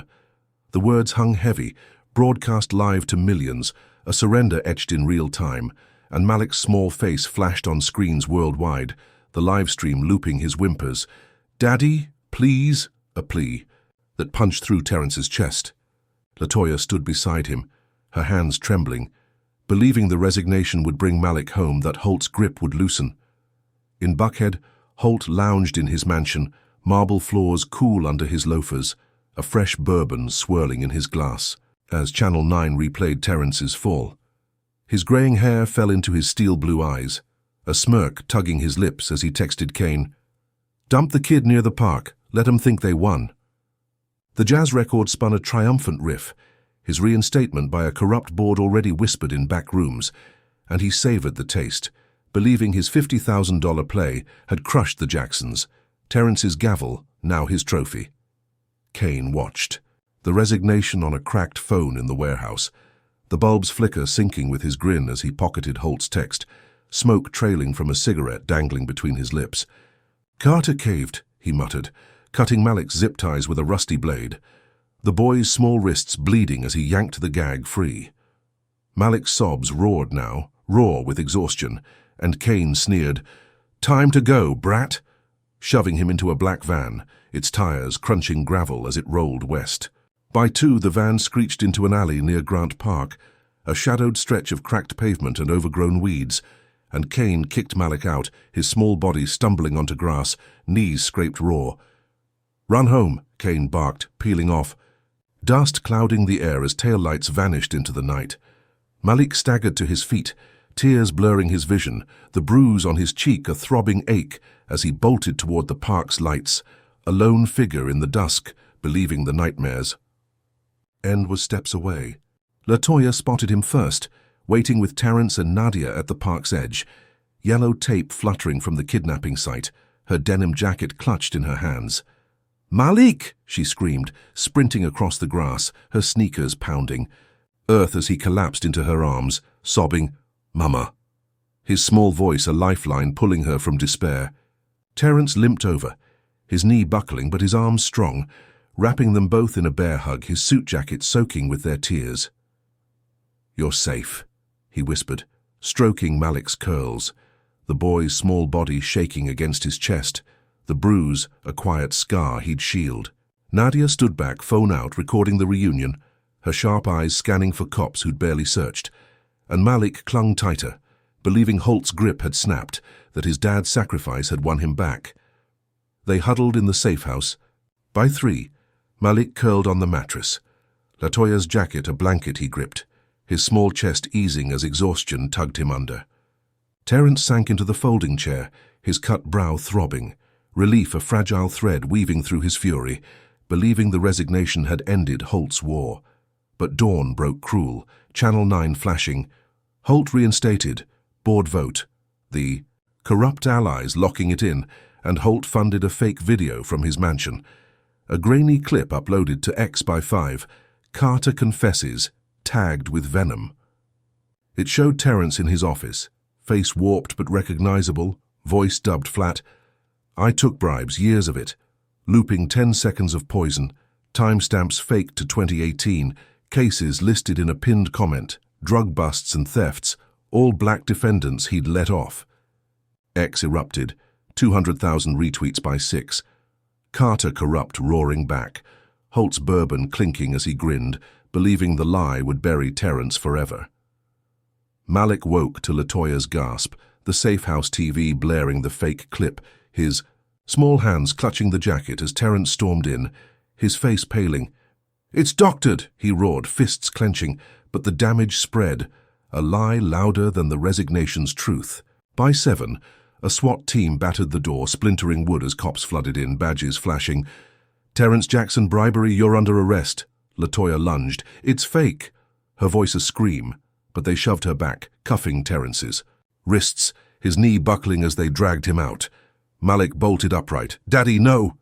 His small frame trembling, the bruise flaring as cops swarmed, the park reunion a mirage torched by Holt's cash.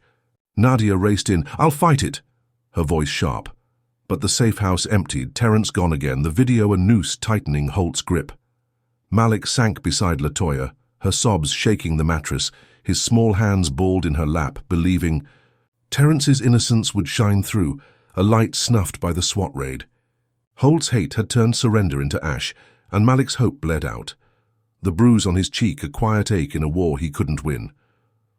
Was Terrence's resignation a trap he should have dodged? Drop a comment with number 1 if you think Holt's fake video is the dirtiest blow yet, or number 2 if Malik's reunion was worth the cost. Smash like and subscribe to see this battle twist, because the Jacksons are teetering on the edge. What happens when Holt's lies rewrite a family's fight? The Atlanta dawn broke heavy and humid, a grey veil over the city, as the safe house's cracked plaster walls seemed to close in tighter, the air thick with the stale scent of fear and sweat. 9-year-old Malik Jackson sat trembling on the mattress, his small frame hunched under Latoya's denim jacket, the bruise on his cheek a dark knot, pulsing with every shaky breath. His navy polo hung in tatters, the shoulder seam ripped wider from the chaos, and his sneakers sat unlaced by the door, scuffed from the park's gravel. The SWAT raid's echo lingered, Terrence's cuffs snapping shut a sound Malik couldn't unhear, the fake video a lie Holt had wielded to steal his dad again. Latoya knelt beside him, her braids tangled, her hands trembling as she stroked his curls, her voice a fragile thread. "We'll get him back, baby." But her eyes darted to the boarded window, the guards' shadows outside a thin shield against a city turning hostile. Downtown, Terrence Jackson sat in a precinct cell, his torn suit swapped for a jumpsuit scratching his broad shoulders, his shaved head bowed as he traced the concrete wall with a scarred finger. At 47, he carried a quiet fury, his dark eyes burning through the bars. The fake bribery video a noose Holt's allies had tightened with every retweet.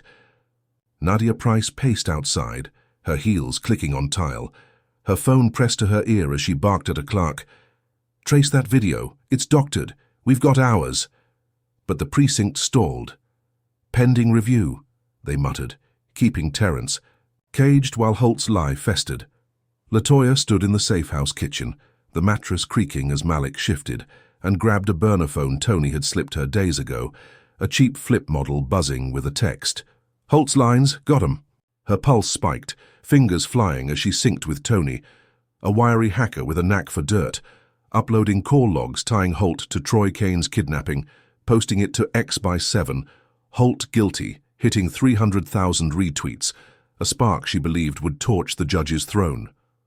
In Buckhead, Raymond Holt lounged in his mansion, marble floors cool under his loafers, a bourbon swirling in his glass as Channel 9 looped the SWAT raid. Terrence's fall, a crown he wore with a smirk. His graying hair hung limp, his steel blue eyes glinting. As X buzzed with Carter Corrupt at 250,000 retweets, the fake video a masterpiece he savored.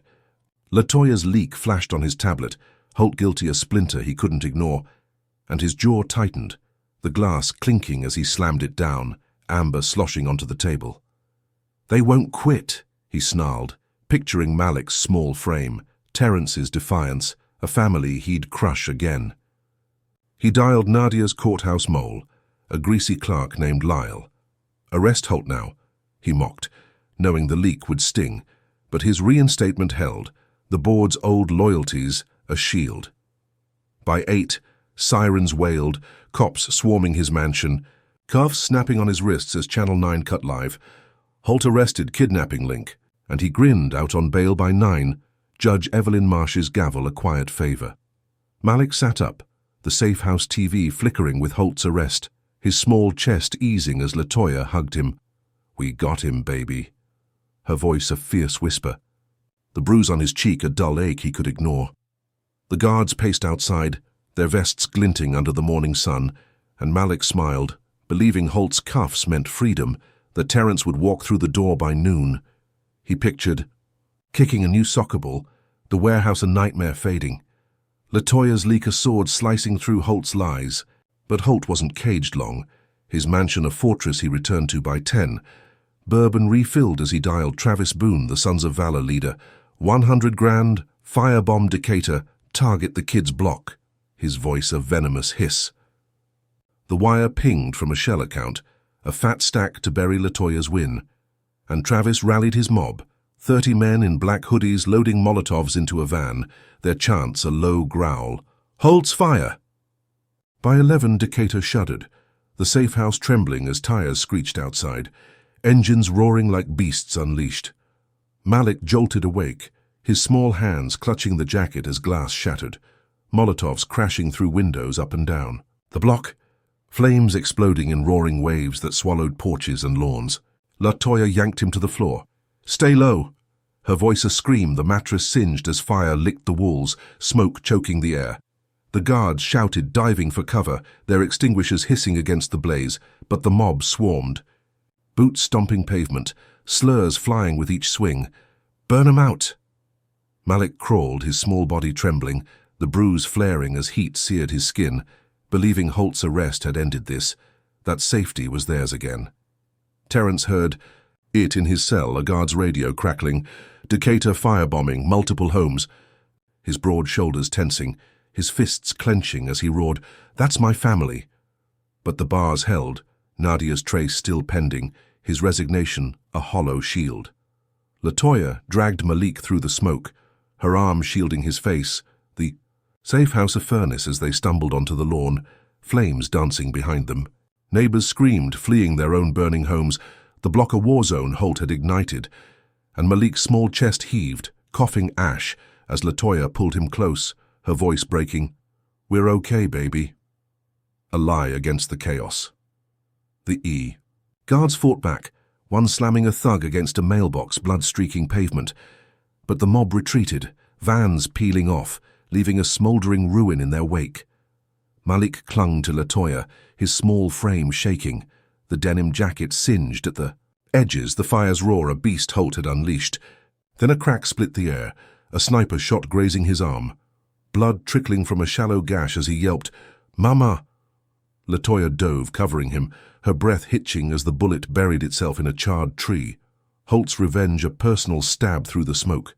The guards swept the block, finding a spent casing glinting in the grass, but the shooter vanished, a ghost in the mob's wake.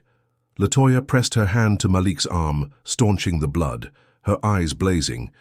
"He's not done," her voice, a raw vow, believing the arrest was a mirage, that Holt's cache had turned Decatur into a battlefield. In his mansion, Holt leaned back, the bourbon burning his throat, a smirk tugging his lips, as X trended, "Decatur burns," at 100,000. Retweets the firebombing a chaos he savored. He'd walked free, Marsh's bail a quiet nod, and the sniper shot a twist he'd whispered to Travis, "Make it personal." His paunch strained his shirt, the jazz record spinning again, believing the block's ashes buried Latoya's leak, that Malik's blood was a stamp on his throne. Terrence's cell held, the video lie unchallenged, and Holt pictured the Jacksons broken, their fight a smoldering ruin he'd torched with 100 grand. Malik sat on the grass, Latoya's hand tight on his arm, the gash a stinging ache as sirens wailed in the distance, too late to stop the flames. The safe house smoldered, its walls blackened, the guards' vests streaked with soot as they scanned the wreckage, their radios buzzing with futile calls. Malik's small chest heaved, the bruise on his cheek a quiet scream, believing Holt's arrest had been their win, that Terrence's sacrifice had bought peace. But the fire and the shot shattered it, Holt's hate a tidal wave crashing harder, and Malik's hope bled out, a flicker drowned in ash and blood. The Atlanta morning hung thick with smoke and ash, the Decatur block a smoldering graveyard of charred homes, the air heavy with the acrid bite of burnt wood and melted rubber. 9-year-old Malik Jackson sat trembling on the grass, his small frame hunched under Latoya's singed denim jacket, the bruise on his cheek a dark welt against his ashen skin. Blood trickled from the sniper's graze on his arm, a shallow gash staining his torn navy polo, and his sneakers crunched cinders, laces frayed from the chaos. Latoya pressed her hand to his wound, her braids matted with soot, her voice a shaky thread. "Hold on, baby," as she scanned the wreckage, the safe house a blackened shell behind them. The guards swept the perimeter, their vests streaked, with grime, their radios crackling with static. But the mob was gone, the sniper vanished, Holt's hate a ghost lingering in the haze. Downtown, Terrence Jackson sat rigid in his precinct cell, his jumpsuit chafing his broad shoulders, his shaved head slick with sweat as he gripped the bars, his dark eyes burning through the concrete. At 47, he carried a quiet rage, the fake bribery. Video a lie Holt's allies spun tighter with every hour. Carter corrupt trending at 300,000 retweets. A guard's radio buzzed, "Decatur firebombed, kid hit," and Terrence's fists slammed the bars, "That's my son." His deep voice a roar, but the steel held. Nadia Price's trace on the video stalled by precinct red tape. He pictured Malik's small frame, Latoya's fierce grip, the fire a beast he couldn't fight, and his chest heaved, believing his resignation had bought peace, a hope torched by Holt's cash. Latoya pulled Malik to his feet, her hand sticky with his blood, and stumbled toward a neighbor's porch, the only house spared by the flames, its shingles singed but standing. She banged the door. "Help us!" Her voice raw, and a wiry woman with grey curls cracked it open, ushering them in. "Lord, child, come on." The guards followed, their boots thudding on warped wood, and Latoya sank onto a floral couch, Malik curled in her lap, his small chest heaving as the woman fetched a rag, dabbing his arm with trembling hands. By noon, Terrence's voice broke through on a burner phone Nadia had smuggled to a guard. Expose the firebomb funds, ground his jet. His rumble steady despite the bars, and Latoya nodded, her eyes blazing, syncing with Tony to leak bank. Trails tying Holt to Travis Boone's 100 grand wire, posting it to X. Holt burns Decatur, hitting 400,000 retweets, a spark she believed would end him. In Buckhead, Raymond Holt paced his mansion, marble floors cool under his loafers, a bourbon swirling in his glass, as Channel 9 looped the firebombing, Decatur in flames, radical attack. A spin he'd fed them. His greying hair hung limp, his steel blue eyes narrowing as X flashed Latoya's leak. The fun's a splinter he couldn't dodge, and his jaw tightened, the glass clinking as he slammed it down, amber pooling on the table. "They're rats," he snarled, picturing Malik's blood, Terrence's cell, a family he'd buried deeper. He dialed a private airstrip contact. "Jet ready noon," his voice oily, planning to flee as Nadia's trace closed in. But Latoya's post grounded him, FAA alerts buzzing, cops swarming the strip by one. Holt detained, firebomb link. On Channel 9, his cuffs a fleeting snap he smirked through. Judge Evelyn Marsh's bail a quiet nod by 2. Malik sat on the couch, the rag clotting his arm, his small chest easing as the TV flickered with Holt's arrest, protests swelling. Downtown, chants of justice for Malik, shaking glass storefronts. Latoya hugged him. "He's down, baby," her voice fierce, the bruise on his cheek a dull ache he could ignore, believing Holt's cuffs meant safety, that Terrence would walk free by dusk. He pictured a new soccer ball, the fire a nightmare fading, the guards' vests a shield he trusted again. But Holt wasn't caged long, his mansion a fortress he returned to by 3, bourbon refilled as he dialed Travis Boone. 200 grand, hit the wife, drive by, now, his voice a venomous hiss. The wire pinged from a shell account, a fat stack to crush Latoya's leak, and Travis rallied 2 hitmen, wiry thugs in ski masks loading pistols into a black SUV, their engines growling a death knell. By 4 the neighbor's house trembled, tires screeching as the SUV roared up, windows rolling down, gun barrels glinting in the afternoon sun. Malik jolted, his small hands clutching Latoya as bullets ripped through the walls, plaster exploding. In white clouds, the floral couch shredded as she shoved him down. "Get low!" Her voice a scream, shielding him with her body. Glass shattered, the guards diving for cover, their shouts lost in the gunfire's roar, and a bullet grazed Latoya's side, blood blooming through her shirt as she gasped, her arm tight around. "Malik?" The SUV peeled off, tires squealing, the hitmen vanishing into the haze, and Malik sobbed, "Mama, you're hurt," his small voice breaking, the gash on his arm flaring as blood soaked her denim jacket. Believing Holt's arrest had ended this, that safety was theirs again. Latoya gritted her teeth. "I'm okay, baby," her voice a lie as she pressed her hand to her side, dizziness creeping in, and faked her death, whispering to the neighbor, "Leak it, say I'm gone," a plan sparking in the chaos. The woman nodded, texting a friend at Channel 9, "Carter wife dead, drive-by," and X erupted by 5, Latoya dead, trending at 200,000 retweets, a mirage she believed would trap Holt. Malik clung to her, his small frame, trembling, tears soaking her shirt as he whimpered, "Don't go," thinking she'd slipped away, the bruise on his cheek a quiet ache in a war he couldn't fight. The guards swept the block, finding casings glinting in the grass, but the SUV was gone. Holt's hit a ghost in the wreckage. In his mansion, Holt leaned back, the bourbon burning his throat, a smirk tugging his lips as Channel 9 flashed, "Carter, wife killed." The jazz record spinning a triumphant riff. He'd walked free, Marsh's bail a nod, and the hit a blow he savored, believing Latoya's death buried her leak, that Malik's tears were a stamp on his throne. He pictured Terrence broken, the jet grounded a hiccup, his 200 grand, a sledgehammer smashing the Jacksons' fight, but Latoya breathed, her side stitched by the neighbor's shaky hands, her pulse a secret X couldn't see, and Malik sobbed, his small chest heaving, believing she was gone, that Holt had won. Terrence heard it in his cell, a guard's radio crackling, "Carter wife dead, drive-by." His broad shoulders slumping, his fists clenching as he roared, "No!" But the bars held, Nadia's trace stalled, his resignation a hollow shield torched by Holt's cash. Latoya lay still, her blood staining the couch, Malik's small hands gripping her arm, the neighbors whisper a lifeline, "She's alive, keep it quiet." She synced with Tony, planning her next move, believing the fake death would blind Holt, that Terrence would rise from this ash. But the jet landed by 6, cops swarming the airstrip again. "Holt arrested, firebomb link." On Channel 9, his cuffs snapping shut, and he smirked, free on a technicality by 7, Marsh's gavel a quiet favor, his bourbon refilled as he plotted deeper, believing the Jacksons' fight was dust. Malik sat trembling, Latoya's pulse, a secret he couldn't feel, the gash on his arm a stinging ache as sirens wailed in the distance, too late to stop the hit.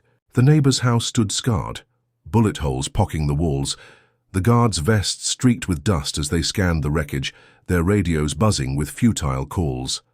Malik's small chest heaved, the bruise on his cheek a silent scream, believing Holt's arrest had been their win, that Terrence's voice would call him home, but the drive-by shattered it, Holt's hate a tidal wave crashing harder, and Malik's hope bled out, a flicker drowned in blood and ash.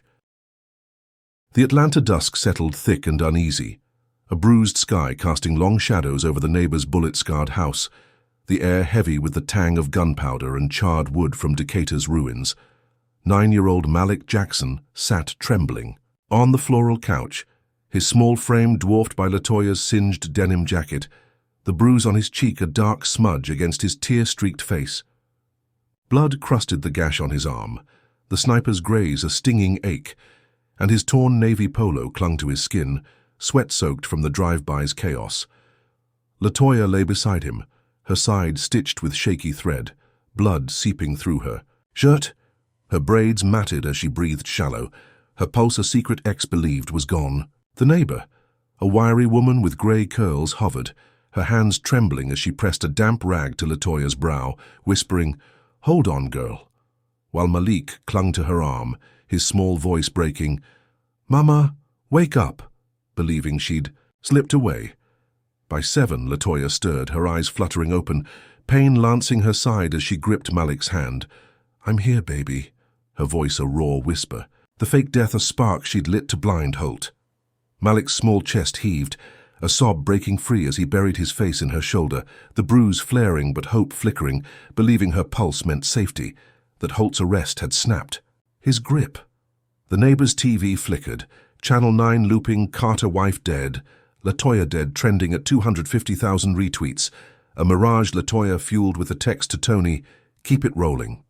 She synced with him, her burner phone buzzing as he patched her to a hacker friend, Lila, a wiry woman with a knack for cracking systems. "Jet's radio. I'm in," Lila texted. And by 8, Latoya hacked Holt's airborne feed, his voice crackling live. "I slapped that kid, framed Carter, hit his wife, I'd do it all again," a confession blasting nationwide. In his private jet, Raymond Holt lounged mid-flight, the airstrip arrest a hiccup he'd smirked through. Marshes, technicality freeing him by 7, marble floors swapped for leather seats, his loafers kicked off.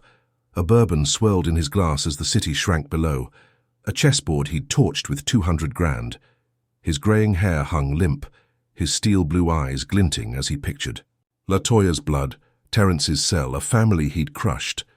Then the radio blared, his own voice looping, "I'd do it all again." Lila's hack hijacking Channel 9's feed. "Grayson confesses." Trending at 500,000 retweets by 8:30. His smirk froze, the glass slipping to shatter on the carpet, amber soaking his socks as he roared, "What the hell?"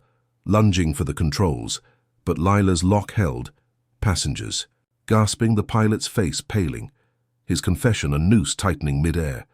Malik sat up, the TV blaring Holt's words, his small hands clapping as Latoya grinned, pain lancing her side. "We got him, baby," her voice fierce, the bruise on his cheek a dull ache he could ignore. The guards paced outside, their vests glinting under the dusk sun, and Malik believed Holt's voice was a lock snapping shut, that Terrence would walk free by dawn.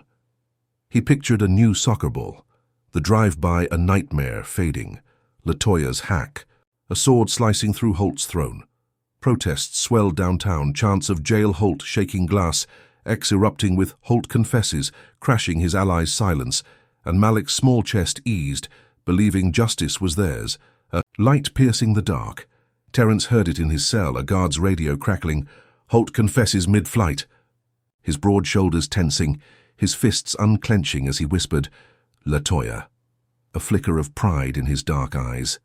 Nadia stormed in, her heels clicking, FAA's grounding him, cops waiting, her voice sharp, the fake video trace pending, but Holt's words a hammer smashing his cage. He pictured Malik's small smile, Latoya's grit, believing the confession would free him, that Holt's jet was a tomb he couldn't flee. The precinct buzzed, guards muttering, "He's done!" And Terrence's chest lifted, the resignation a price he'd paid for this moment, a victory he'd seize. In the jet, Holt pounded the wall, bourbon shards cutting his palm. His steel blue eyes wild as Channel 9 looped his voice. "I slapped that kid." A confession he couldn't unsay. He dialed Travis Boone. 50 grand, hit Carter, sniper. Now. His voice a venomous hiss, wiring the cash from a shell account, believing his prison contacts could bury the Jacksons even as cuffs loomed. Travis grunted assent, rallying a shooter from a south side lair, a wiry thug with a scoped rifle, loading into a pickup, his engine growling a death knell. Holt sank back, the jet humming, his smirk fading, believing the confession was a hiccup, that Terrence's blood would seal his throne. By 9, Latoya checked into a hospital, her side stitched tighter, Malik beside her in a sterile room at Grady Memorial, his small arm bandaged, the bruise a quiet scar he'd outlast. Terrence's acquittal buzzed on her burner, Nadia's voice crackling, "He's out soon." And Latoya nodded, believing Holt's jet was grounded, his confession a lock. Malik curled on a cot, his small chest easing, picturing Terrence's. Hug, the warehouse a memory fading. Then glass shattered, a sniper shot cracking the night, the bullet slamming into Terrence's chest as he stepped from the precinct, blood blooming through his jumpsuit. He'd been released minutes earlier, Nadia's trace clearing the video, and now he collapsed on the steps, his broad frame crumpling, Malik's scream echoing from the hospital TV. "Daddy!" Latoya bolted upright, pain searing her side. "No." Her voice a raw wound as Channel 9 cut live. Carter shot Holt's sniper, trending at 600,000 retweets. Malik lunged for the screen, his small hands clawing air, the gash on his arm flaring as tears soaked his face. "Don't go." Believing Holt's confession had won, that Terrence's freedom was theirs. Nurses swarmed, wheeling a stretcher. As Terrence's pulse flickered, blood pooling on concrete, the sniper vanishing into the night, Travis's pickup a ghost in the haze. Latoya sank beside Malik, her stitches pulling, her voice breaking. "He'll fight, baby." A lie against the chaos, believing the jet feed had trapped Holt, that this shot was a desperate flail. In his jet, Holt grinned, the bourbon refilled. By a steward, Channel 9 flashing Carter shot, his steel blue eyes glinting as he pictured Terrence's fall. The sniper, a twist he'd savored. The FAA grounded him by 10, cops swarming the airstrip, cuffs snapping shut as he stepped off. Holt arrested again, on TV, but he smirked, believing Marsh's gavel would free him, that Terrence's blood buried Latoya's hack. His paunch strained his shirt, the confession a sting he'd outlast, his 50 grand a sledgehammer smashing the Jackson's hope. Malik sat trembling, Latoya's arm tight around him, the hospital air sterile as Terrence's stretcher rolled past glass, his pulse a thread surgeons fought to hold. The bruise on his cheek flared, a quiet ache as he sobbed, "Daddy," believing Holt's cuffs were justice, that Latoya's pulse meant victory. But the shot shattered it, Holt's hate a tidal wave crashing harder, and Malik's hope bled out, a flicker drowned in blood and glass. The Atlanta night draped the city in a suffocating shroud, the hospital air at Grady Memorial thick with the sterile sting of antiseptic and the faint copper tang of blood. 9-year-old Malik Jackson sat trembling on a cot in the waiting room, his small frame hunched under Latoya's singed denim jacket, the bruise on his cheek a dark swollen mark against his tear-streaked face. The gash on his arm, bandaged tight from the sniper's graze, throbbed with every shaky breath, and his torn navy polo clung to his skin, sweat-soaked and stiff with dried blood. Latoya knelt beside him, her side stitched and oozing through, a fresh gauze wrap, her braids matted with ash from Decatur's ruins, her hands trembling as she gripped his small fingers, her voice a fragile whisper. "He's strong, baby. He'll make it." Malik's dark eyes locked on the glass doors where Terrence's stretcher had vanished, surgeons swarming, as his dad's chest bloomed red from Holt's sniper shot, a bullet that had shattered their fragile hope. The TV above buzzed, Channel 9 looping the chaos. Chief Judge Terrence Jackson shot outside precinct, condition critical. The anchor's voice a grim drumbeat. Holt confesses trending at 700,000 retweets. The jet feed a confession Latoya had hacked to trap him. Malik's small chest heaved, sobs breaking free as he pictured Terrence's deep rumble. "You're safe," a promise torched by the crack of that rifle. Nurses bustled past, their white coats a blur, and Latoya pulled him close, her stitches pulling as she whispered, "We've got him, Malik, his words are out." Believing Holt's jet confession was a lock snapping shut that Terrence's pulse would hold. The guards stood by the entrance, their vests streaked with soot from the firebombing, their radios crackling with updates, but Malik barely heard, his small hands clawing the jacket, believing his dad's strength could defy the blood pooling on those precinct steps. Downtown, Raymond Holt sat smug in his jet, grounded at the West Side airstrip, the leather seats cool under his loafers, a fresh bourbon swirling in his glass as cops swarmed outside, cuffs glinting in the floodlights. His graying hair hung limp, his steel blue eyes glinting with a predator's calm. The confession a sting he'd shrugged off, Marsh's technicality a gavel he trusted to free him again. Channel 9 flashed, Holt arrested, sniper link. But he smirked, picturing Terrence's full. The 50 grand shot a sledgehammer he savored, believing Latoya's death was sealed, that Malik's tears were his crown. The jazz riff he'd spun in his mansion echoed in his mind, a victory hum as he sipped, his paunch straining his shirt, believing the board's silence and Marsh's nod would bury the Jacksons' fight in ash and blood. In the hospital, surgeons battled over Terrence, the operating room a chaos of beeping monitors and gloved hands. The bullet lodged near his lung, a hair's breadth from his heart.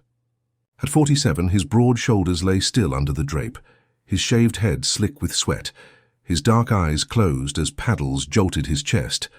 "Clear," a doctor barked, his pulse a thread they fought to weave. Latoya stood by the glass, Malik clinging to her leg, his small frame trembling as she synced with Tony and Lila, her burner phone buzzing with a plan. Secret tribunal now. Nadia's voice crackling through, sharp and fierce.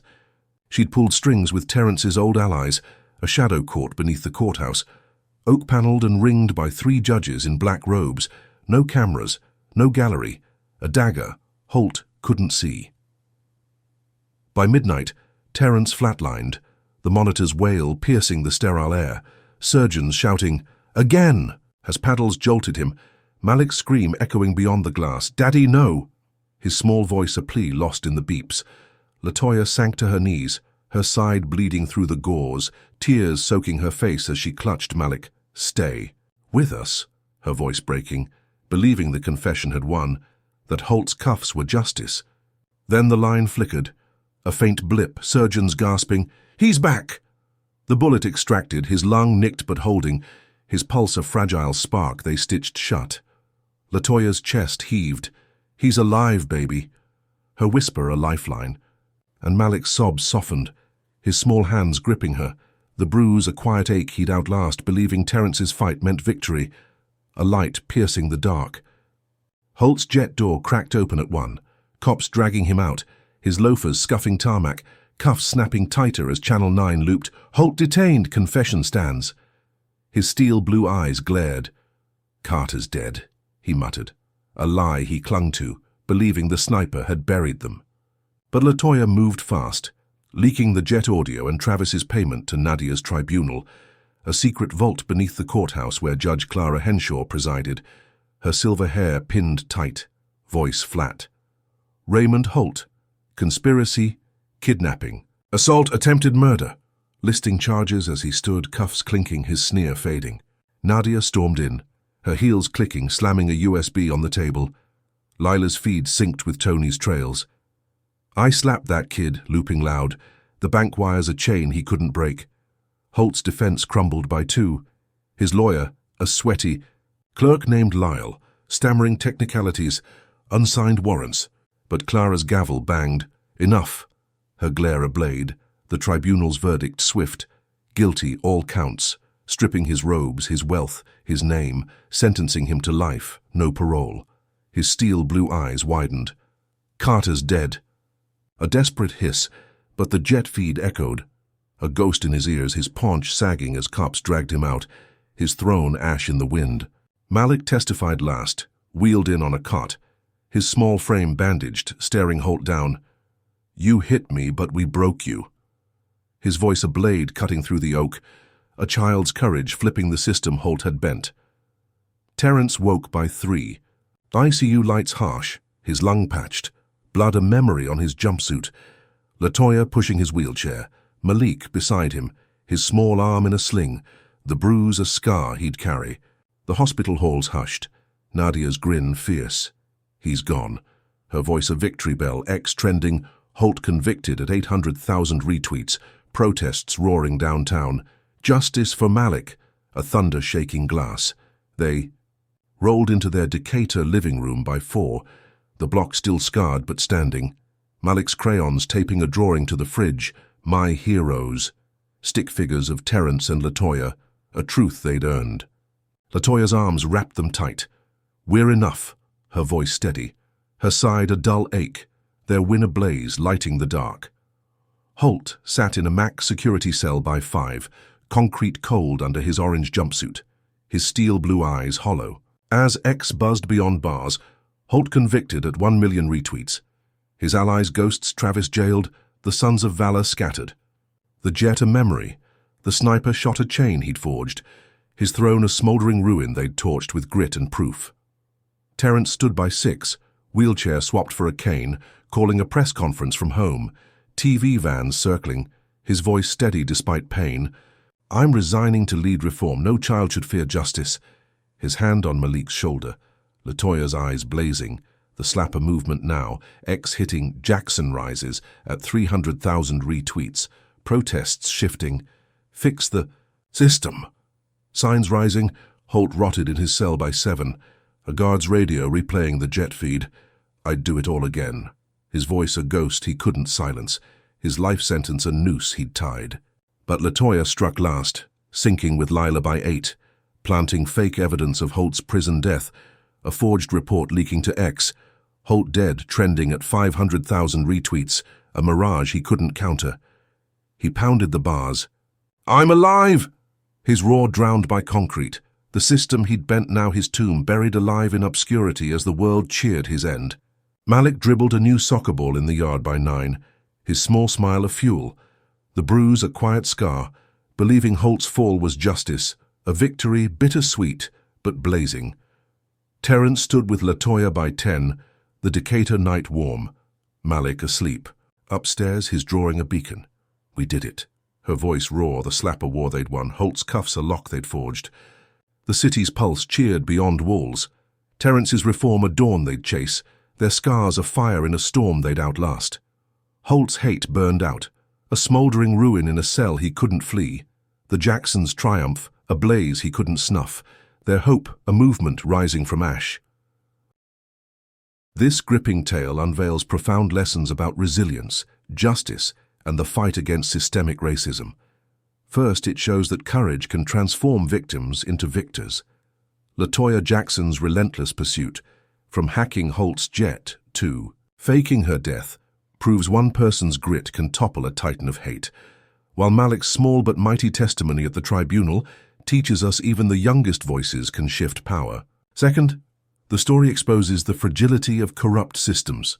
Holt's wealth and allies bent rules, framing Terrence with cocaine and snatching Malik via CPS, yet truth clawed through, fueled by evidence and public outrage, a stark reminder that no shield of privilege is unbreakable when exposed to light.